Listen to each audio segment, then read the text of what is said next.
showtime. Welcome into the SEC Pub. Welcome in. It is the SEC Pub. I'm Dale. We got Jake in the house tonight. What's up, Jake? What up, what up? And Coach Lee in the house. What's up, Coach? What's the damn deal, Dale? All good, all good. Let's get into some college football talk.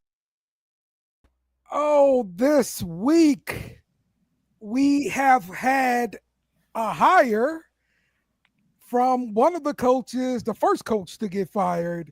That was James Franklin, hired by Virginia Tech after getting fired by Penn State.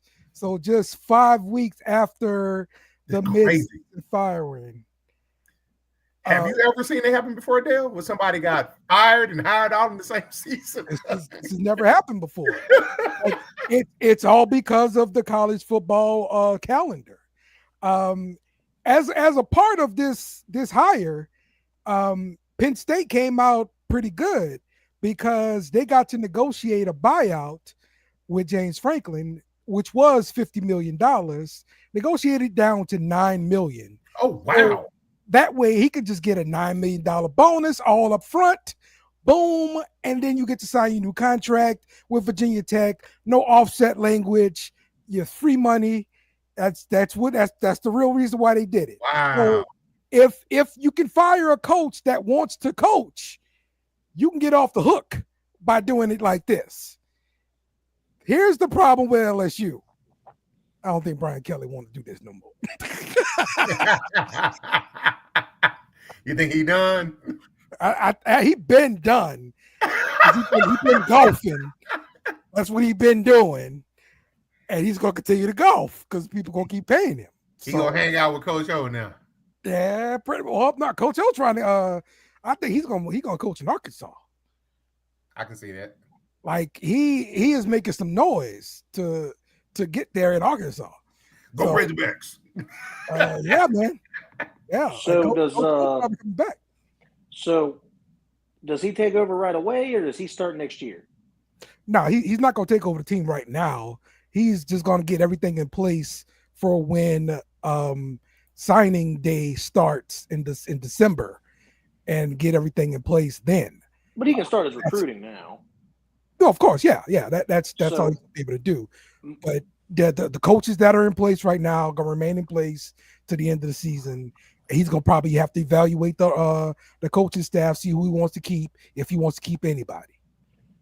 So, in my opinion, I feel like this is a great hire for them, and I feel like this is a great spot for him to rebuild his confidence, rebuild his coaching self, because you're in an easy conference, a low expectation team, and you can turn them into something really good by the end of it and maybe not even leave. It all depends. So, I mean, going to the ACC, Virginia Tech's got some good lineage. Yeah. One of the best, intros to a football game with Enter the Sandman. I mean, this fits him. So, I hope he does well. All the best. Yeah, you could take your time, build things the way that you want to build it. It's not going to be the expectation to win overnight like there would be if you came to LSU or you went to Florida. Because we fire people who don't win overnight. That's how we do.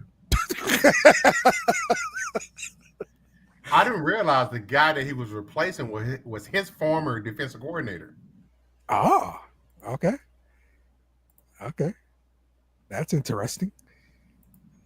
That is very interesting. I doubt he comes back to be a defensive coordinator though. Boy, that'd be ironic.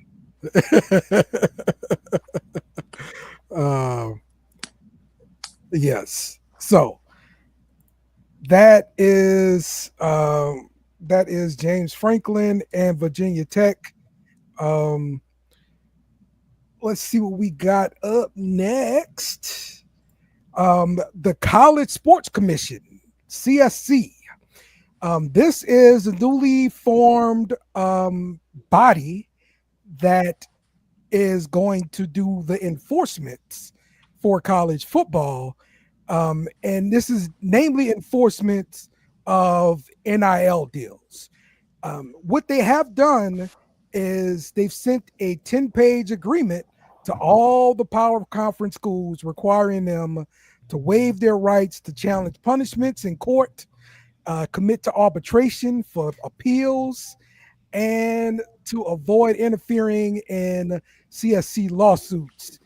So they're aiming for a unanimous sign-off within 2 weeks, so that way they are empowered to actually do enforcement.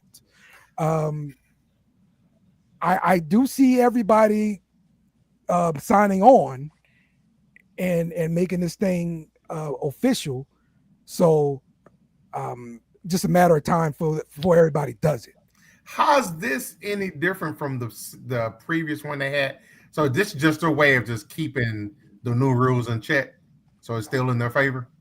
Yeah. So when you sign an athlete now to an NIL deal, it has to pass a clearinghouse, because you can't just have like $1 million NIL deal for a kid and they just show up to a supermarket, sign some autographs for $10 for 10 minutes and then leave and they get $1 million. Like whatever NIL deal they have has to pass the test, and that's through this body, and they determine if the NIL deal is valid or not. So when you sign a college athlete, you give them their rev share deal. Like this is what you're gonna get paid for rev share. Here is your NIL deal, pending approval by the CSC. And that's how that works. Oh. So that's still gonna find a way to cheat. Oh yeah, but that's why you got to have this governing body in place to enforce the rules, so that rich universities can't pay people more just to come to their university. You know, they're trying to get rid of the pay for play thing. So I applaud the efforts. Think it's gonna help you? I mean, it's gonna everybody's got to deal with it. I'm pretty sure they're gonna kick back some of your deals at some point, you know. So yeah, it's gonna affect everybody. Lane Kiffin with the rose is funny. Right. This is what we all came here to talk about. Lane Kiffin. Where is Lane Kiffin going to be? Who is he going to coach next year? Who is getting the roles? And it is between Ole Miss, LSU, and Florida. I have seen Lane Kiffin wife in Baton Rouge taking tours, doing whatever it is that she does. Getting courted. I've also heard that Florida has done the same thing. She has taken tours over there as well. I didn't know about that one. Yeah. She got connections to Florida. I've heard it everywhere. Also, to muck up this water a little bit more, Ole Miss has said to give Lane Kiffin a deadline. Now, we don't know when his deadline really is. He refuted the deadline of the Egg Bowl on the McAfee show. But I got to believe Ole Miss doesn't want to be left standing at the altar, and Lane just picks another school. Ole Miss wants to know what they need to do so that way they can start their head coaching search, which I don't blame them, because you got to get out in front of this thing. Signing day is coming. So I believe he's got some kind of deadline for Ole Miss, and if he does not pick Ole Miss by that deadline, you're going to see Ole Miss pull the trigger and try to get the Tulane head coach to come over to Ole Miss. And also poking around with the Tulane head coach is Auburn. So it's going to be a fight for him still. And then whoever's left over from the Lane fiasco, they've got to go and pick somebody else. So it's going to North Texas head coach. I was just about to say, Coach, leave him alone. Stop that. Okay. Why do you want him to stay in North Texas? Because North Texas is kicking ass right now. You know Jake likes the underdog. Kent State. Hey, first off, Kent State sucks. That was just a fun fever dream I had last year while playing college football. But I've watched. Man, I don't know. Let's see. I probably watched 8 of their games this year. They won't maintain it. I am an accidental North Texas fan, and I don't know why. I don't like it. Stepping Stone School. How long has this guy been there, Coach? 2-3 years, I think. 3rd year. That's about that time. And he's having a magical season out of nowhere. Got ranked for the first time since 1958 or 59. 59. Yeah, somebody finna come higher. Jake's over there like, I love this coach. Stay broke. You about to get paid. You need to stop. You about to get paid. Hey, you about to get paid. Their quarterback's doing outstanding this year too. Yeah. There you go. Bobby saying Florida is poking around the Tulane head coach as well. So he's definitely not coming back to Tulane next year. Nah, Tulane's done. Another stepping stone. Another stepping When stone. it's done with Tulane. So, hey, some programs are just stepping stones. You got to enjoy while you have the good coach and try to springboard a solid program off of that moment. That's it. You don't get to keep them. That's not how that works. Y'all gone. Hey, Jake was he was hitting me the other day talking about the Mean Green. I've got that. I'll tell you, Jake. Do you know who the best head coach is of all time? Hit me with it. Hayden Fry. Long-time head coach at Iowa. Fry guy. All right. Gotcha. Oh, no wonder that quarterback's having a good season. I just looked at it. Their offensive scheme's air raid. That's why he's passed for over 3,000 yards this year. He was Patty Mahomes, OC. That's it. Gotcha. There you go. Air raid's great in college. That's where it stops. Eric Morris. Eric Morris. That's the head coach. You're right about that, Will. And don't bring this into the SEC. It don't work over here. Eric Morris Has also. it been tried? People have tried versions of it, but not like the pure air raid. Yeah, Leach came in a time ago. Good point, Coach. But he was at Mississippi State though. True. And it wasn't like they were winning a bunch of games. Right. He wasn't getting the same horses he needs. Good point. Well, Mike Leach was like notorious for calling like the same 4 plays over and over all game. Because Mike Leach was like, if you can stop it, stop it. If you can't. If it ain't broke, don't fix it. Yep. His play call sheet used to be small as hell, He pulled it out on a flashcard.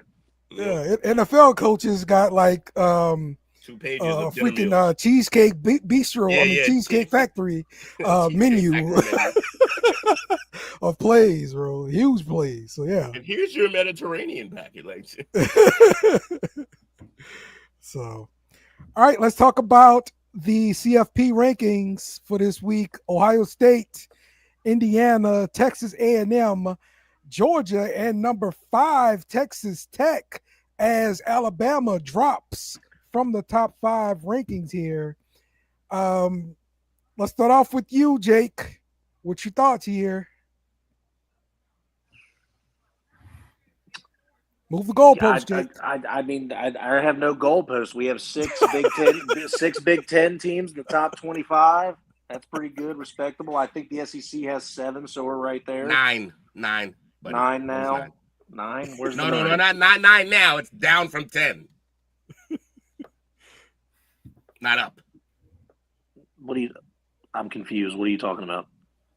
The point is we keep a legitimate number and always more than y'all in the top 25 for sure. I mean, that's fine, but you're not the top 2. Yeah, there's the goalpost move. There it is. There you go. No, I say that every week. Call, Dale. I've been saying that for a month. You've been saying it for as long as it's only been 2. Before it was top 5, then it was top 10 before that. You moved the goalpost. We don't.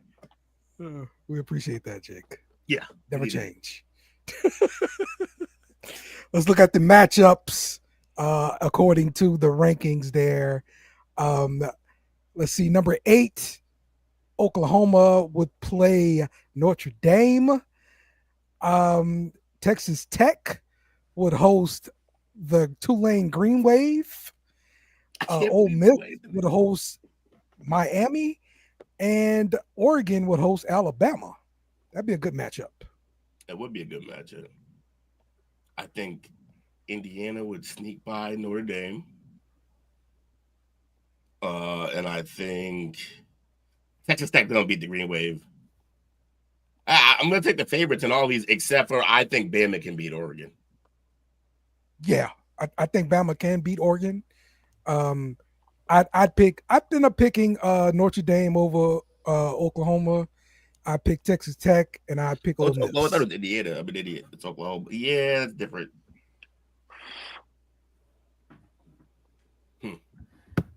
Yeah. Does Kiffin coach the playoff game? Is the question. Ooh. So he's got an ultimatum, I believe, a deadline, and I believe that the deadline has to be by the end of the year. Period. That's what I think. I love that Ole Miss feels like they can lay down the law and they're gonna end up picking from the pool of coaches who are not good enough. See, I don't like Eli Drinkowitz as a potential plan B. All right, just from what I heard from Eli Drinkowitz, he is one of those coaches, which, on the surface, I agree with him. Playoffs or bust or you get fired. Like, we got to stop doing that. That's what Eli Drinkowitz said. I agree with that to an extent, but that ain't the reality in the SEC.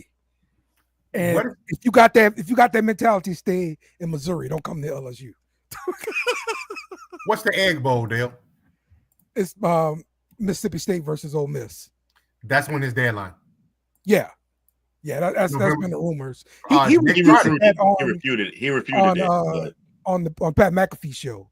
But that literally means fuck off, because yeah.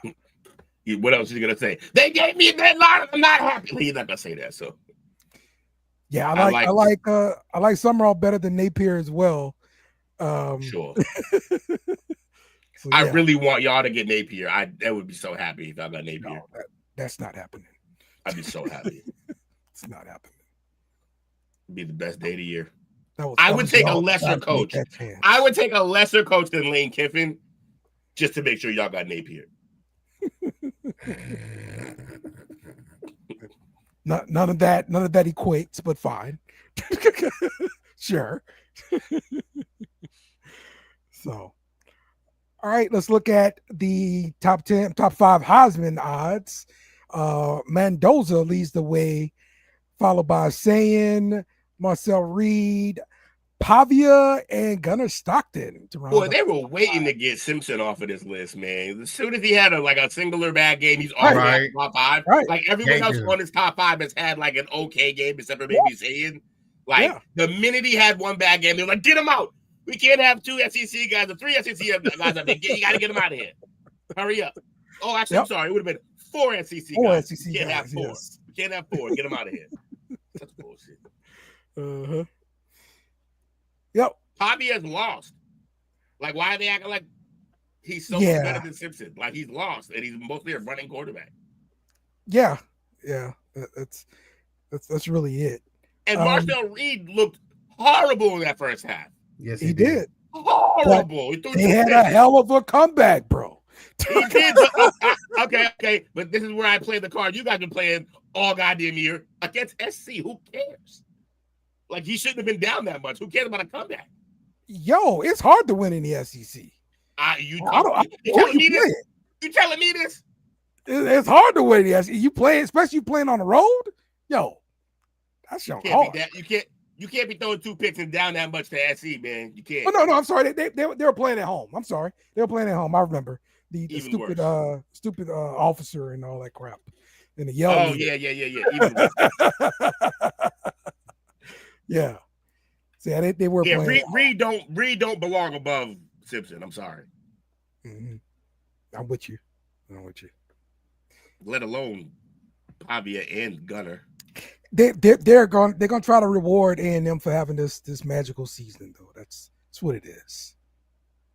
Yeah, That's what it fair is. enough. All right, let's talk about week 12 and everything that happened. Let's see. Nope, we ain't talking about none of this week. Ohio State took care of business versus UCLA without Nico. Jake, you want to talk about another one of your wins here? Nope, same as usual. Yep. I appreciate that, Jake. As do I. No one there. These trash teams in y'all division, bro. So bad. Oh, yeah. By the way, I will throw out again another week without Carnell Tate going into this week. Oh, wait, well, I'll wait for that part. He getting a good rest before it's time. Yeah. To really have to show up. And then came back. Imagine having a top 5 pick and you can rest them because that's how bad of the teams you're playing. It's crazy. Yeah, it is. Or just how good we are. Took care of South Carolina, coming back after being down at halftime big. They win 31-30. I was shocked to see them down. Then I was shocked to see them come back. Like it was amazing. It felt like SC had like 40 scripted defensive plays that locked them up. And then after halftime, they came out and every play that Texas A&M ran worked. Like all of them. And so it was like, yeah, good halftime adjustments. Also, maybe the Carolina, what they were doing was a little predictable, but they just couldn't do anything with it the first half. But yeah, second half, they just opened the playbook and it was lights out after that. Lights out. Yeah. Oklahoma went to Alabama and took care of business, beating them 23-21. There was some weird calls in this game. It was really? Like what? Like not horrible. I can't remember exactly, but I remember seeing a couple times like, are we sure that was like what we're calling? Mm-hmm. Just like, I just feel like some ticky-tack calls down the stretch, but whatever. Gotcha. Okay. All right, Coach, I know you don't want to talk about it, but Georgia took care of business at home, beating Texas 35-10. What did we see from Arch Manning in this game in particular? Yeah, my man left. He's all set. Are you serious? Are you serious right now, Coach? Yo, he said BRB. He got the fuck out of Dodge. He saw it coming. He's like, no, sorry, Bob. We can go to mine real quick. We can go to mine because I was actually pretty pleasantly surprised that my team did anything in this game. They showed heart. That's why I like this roster. They have heart. I just think Napier's an idiot. And so I think Napier's an idiot. And I think DJ got a little too hyped on campus and just thought he could make every single pass everywhere he goes. And so that was a problem. But yeah, we played well in this game, man. We ran the ball fairly well, if I remember correctly. But it just wasn't enough. We're just not good enough. We need better coaching. I don't think. I think neutral field. And we had an actual coach. I think our roster. I don't think Ole Miss's roster is better than ours. I don't. But so, what kind of coach do you need in place? What do you think? Like an offensive minded guy? I think we're so established defensively that yes, okay. Now I've already made the joke before that. As much as I would want a quarterback guru, I don't really want them because if he's good, he won't be here very long. That's what happens with the quarterback gurus. They get moved up. But like, yeah, give me somebody who can work with quarterback. That's the one thing. I know everyone looks at like Chris Leak and Tim Tebow, but like historically, not great at quarterback in Florida. Like a whole string of not great quarterbacks and like 3 all time that I can remember that I was like, yeah, those guys were cooking. And we're talking about Danny Warfel, Chris Leak, and Tim Tebow. And everything else has been like, Like with the next best is probably like Trask. Oh my God, awful. Just terrible. Jeff Driscoll. Yeah, so I want somebody who's going to consistently keep quarterbacks coming through that door. That's kind of why I really want Lane. But also I know Lane, he's going to be here for a fun time, not a long time. What else is there to do if you reach the university in the SEC? There's nothing left to do. There's nothing left to do if you're Lane Kiffin and you reach one of those schools in the SEC. There's winning. Well, I mean, yeah, duh, but I'm saying like to move up. There's no more steps on the ladder. Is what I'm saying. No, he didn't have to. He didn't have to take another step now. He could have an NFL job next year if he wanted one. Okay. I agree with you here, Bobby. I like this Napier at Tulane. I can see that happening. Just a ring around the rosy. Everybody just trade one coach to the left. just pretty much. Yeah. Pretty much. And then y'all will be able to go with that buyout, whatever it may be. All right, you ready, Coach? You try to escape, but you got to deal with this. What you got? Texas, Georgia. What happened? Man, they shouldn't even got that. They shouldn't even got their asses off the bus. Did they get off the bus? That was like I thought it was going to be, man. Georgia, not only does Georgia have their number, they just be punching them in the mouth. And I'm starting to think, yeah, Sark's a great recruiter. He brings excitement, but at some time he gets too cute and too conservative in his offensive play calling, gets too predictable. You can only run bubble screens so often. And again, it goes back to while they had one of the better recruiting classes of the year, week after week, it gets exposed for what they don't have. A lack of a running game and very young and inexperienced wide receivers. Thus, you saw the beat down you saw Saturday. They should beat Arkansas this week, and then they're gonna get steamrolled by A&M next week.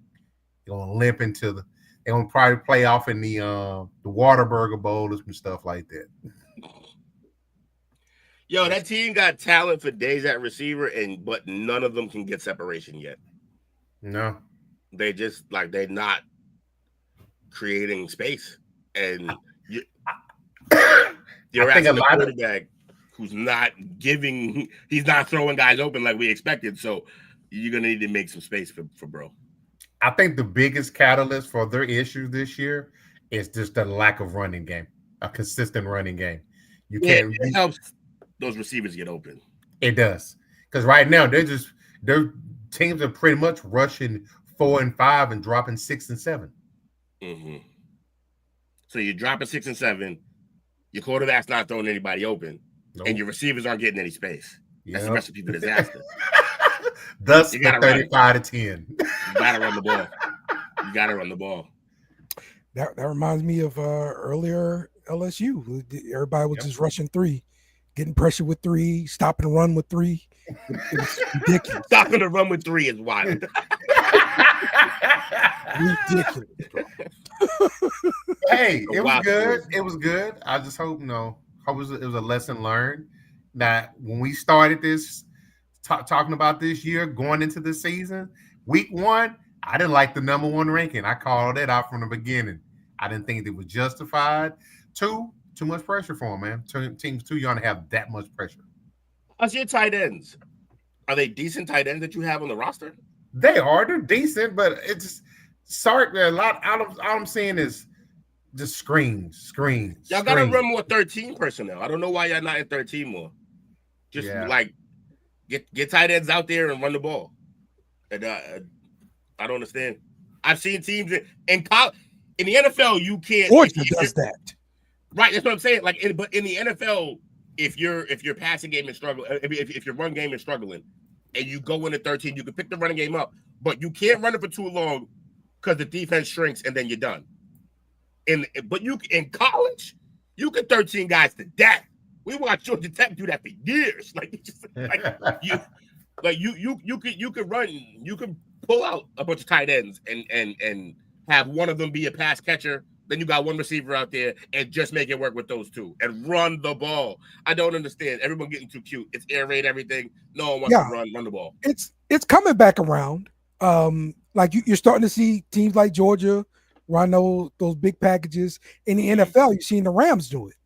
And they're like the only other team that's doing that for the most part. To be fair, when they have 2 receivers out there, they win on routes every play. So it's like, they can get away with doing the shit.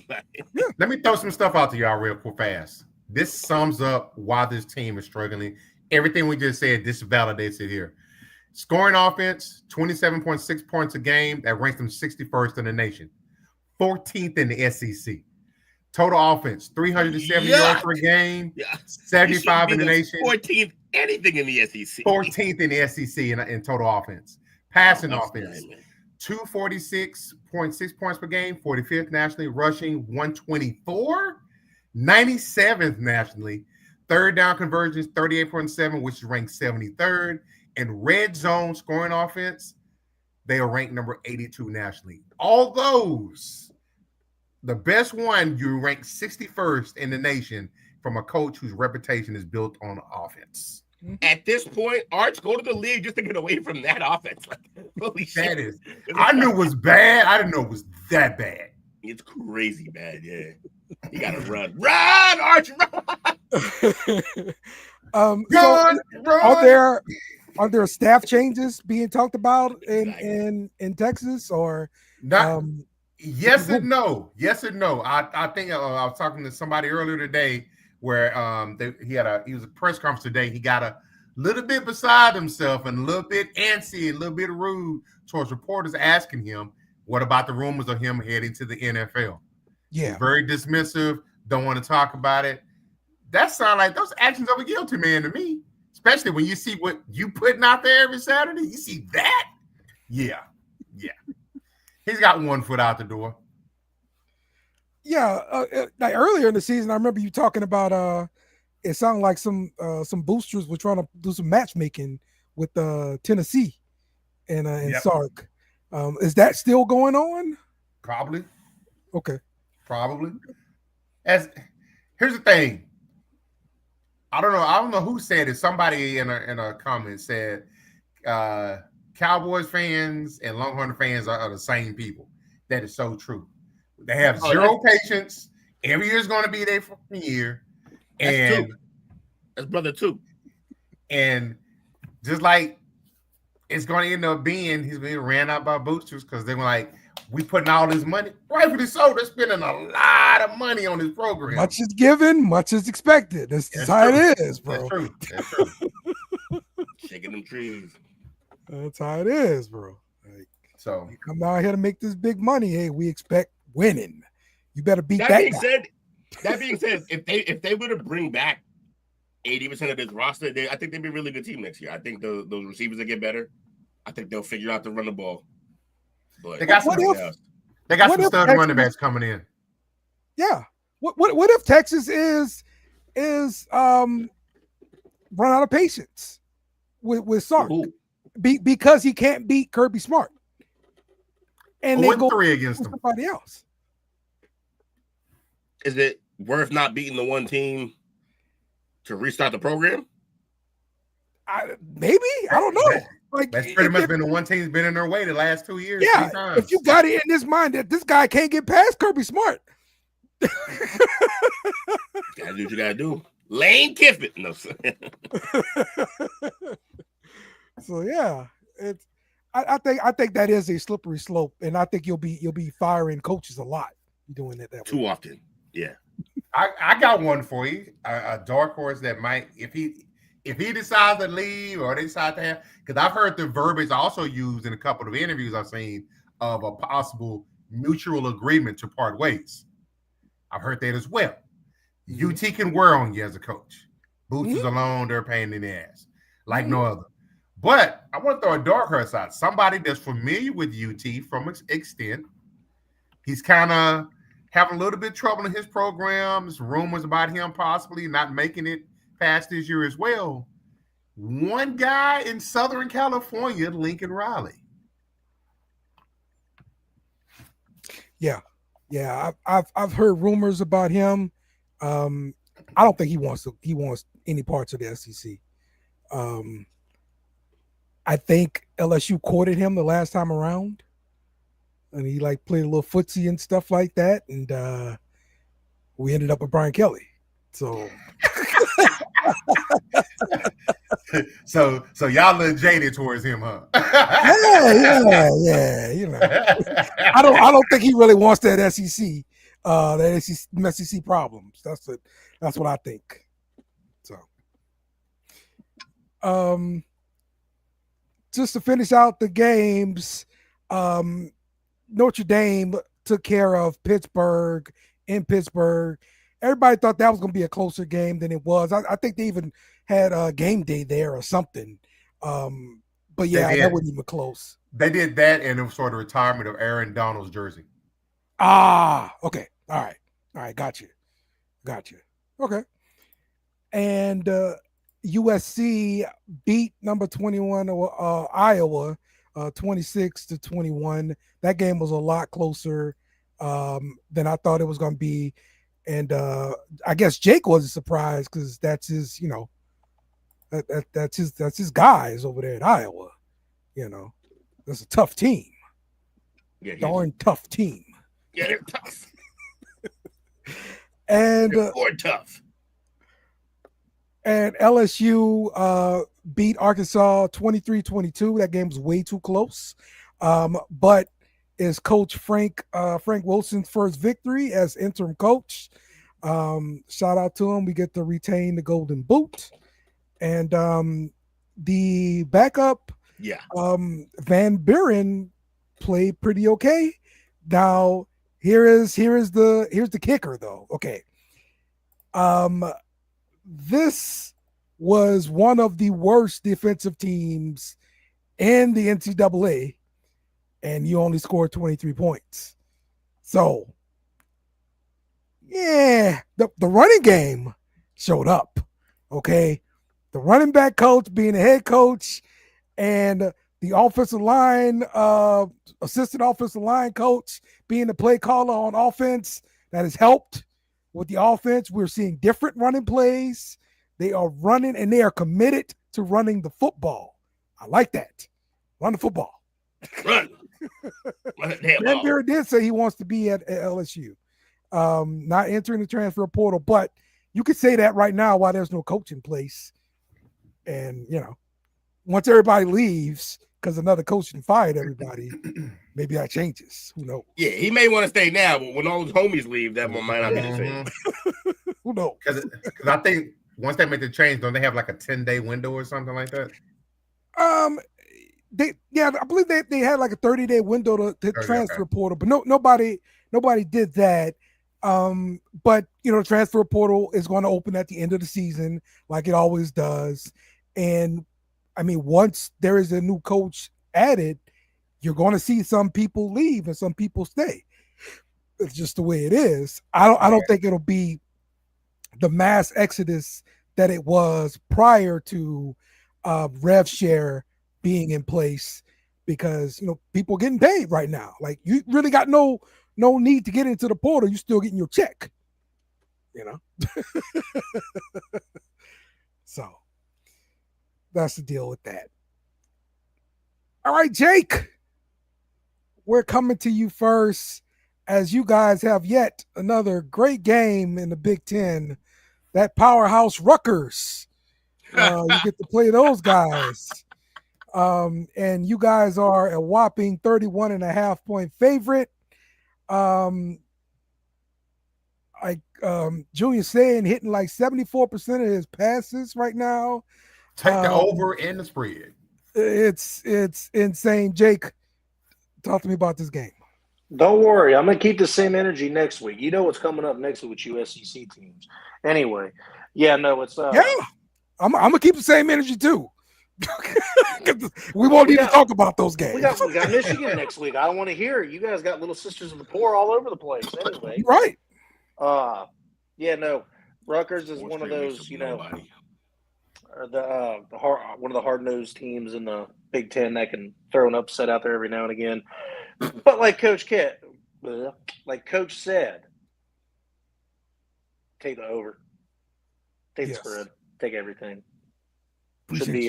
Should be a nice 11-0 going in to Michigan's whatever the hell they call their little dance parade over there. I love that your big game, your big oh my god game is a team that no one else in the nation cares about.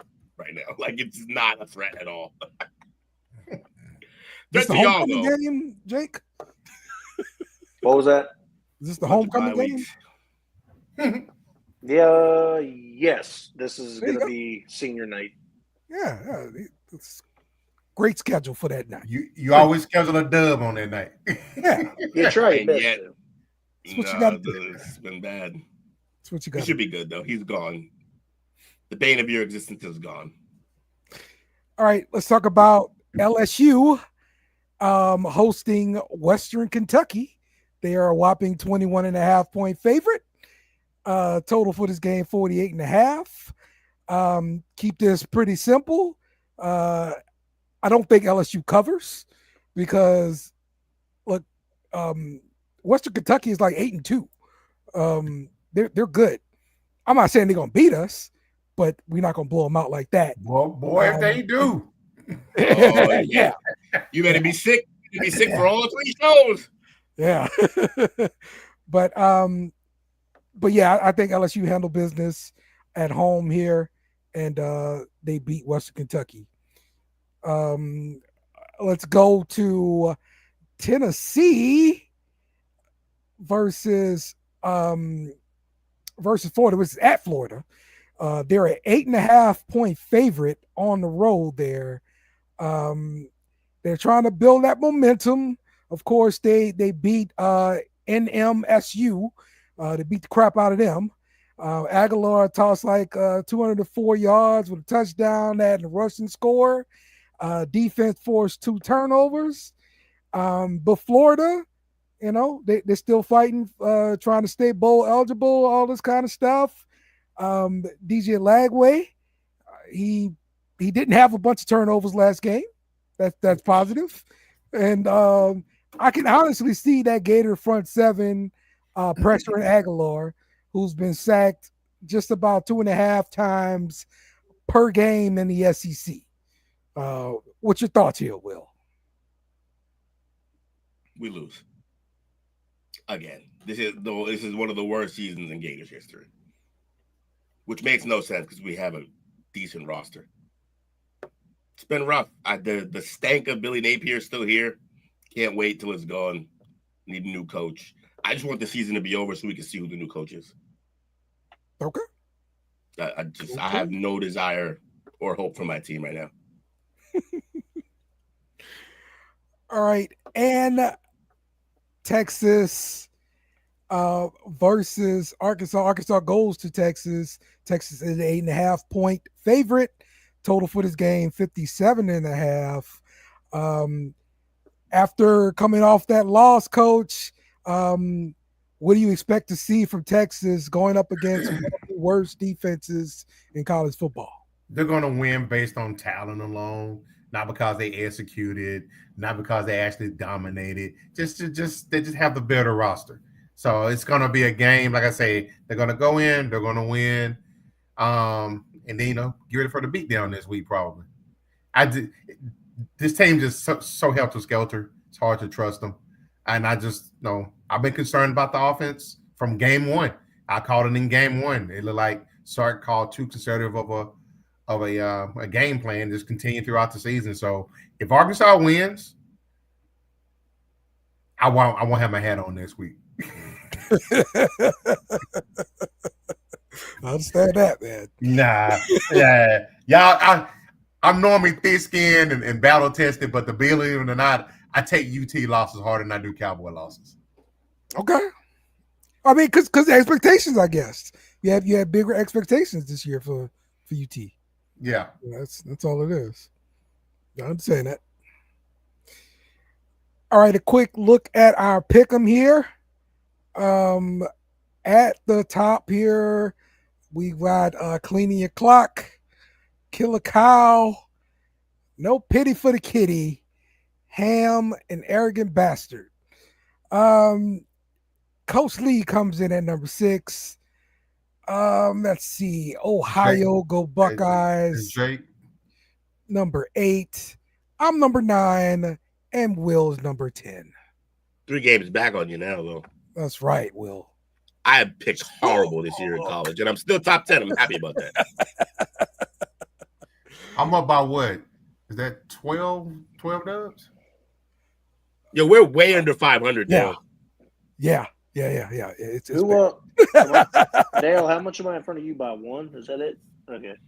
yes. At least as long as I beat 2 of you, I'll be happy. Those college games are hard to pick, man. Is Coach the only one on our team that's above 500? Yeah. That's it. Way to work, Coach. All we got. We suck. You better do it here because the football was going to drop. Year after year after year. All right. Let's finish out the picks here. Everybody would pick LSU over West Kentucky here. Yes. And let's see, Tennessee at Florida. Tennessee 8.5 point favorite. I'm going Tennessee. Yep. Tennessee at Florida. Yeah, Will went Tennessee as well. I'll take Tennessee then. Oh my gosh. You going Tennessee, Jake? Yeah. All right. Everybody's going Texas over Arkansas, right? Reluctantly. Yeah. Just barely. It ain't a lot. I ain't got a lot of confidence on that, but yeah. Just barely. Everybody's going Ohio State over Rutgers, of course. Absolutely. All right. So let's look at our other two games that we didn't preview yet. USC number 15 going to number 7, Oregon. And Oregon is a 9.5 point favorite in this game. Let's see. Oregon, they are 9-1 right now, and they beat up on Wisconsin 21-7. Look like their running back got over 1,000 yards for the season, which is pretty cool. I'm going to take the Ducks in this game. I don't see USC going over the Ducks. Yeah, but will they cover is the question. I like them to cover. I like it. I think they cover. Okay. Will? And they got a coach that got 1 foot out over there as well. This is USC, Oregon. Yeah, Oregon. Yeah. Oregon, for sure. Okay. I'm also going Oregon. All right. Drink up. All right. Number 22, Missouri goes to number 8, Oklahoma. Oklahoma is a 7.5 point favorite. Looks like this one's going to be your noon game there. So Oklahoma's just stunned Alabama on the road. They got up, pushed into the top 10. I think Oklahoma is the real deal, and Missouri are pretenders. Give me Oklahoma. Same.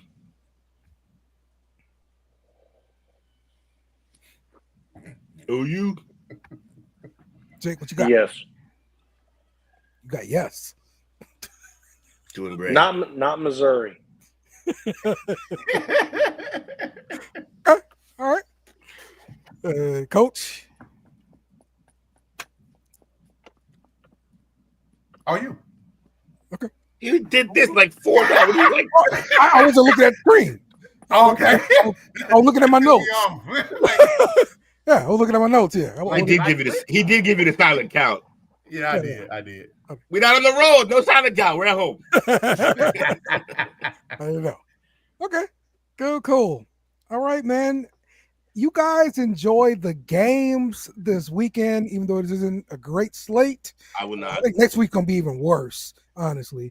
But you know, hey, whatever. We'll still gonna watch it. It's college football. It's only gonna be here for another couple months, and then we're back to the dry season. Oh, I can't stand that. So I'm definitely gonna be watching. Basketball. Back to his algorithm. Oh God. Can't take it. It's gonna be baseball season. Back to the algorithm. That's what it is. Oh man. So, Basketball. all right, you guys enjoy the games. We'll see y'all next week. Talk more college football. We out. Remember to follow us on social media at BS and Beer Media. Also, smash the like button on YouTube and share with friends.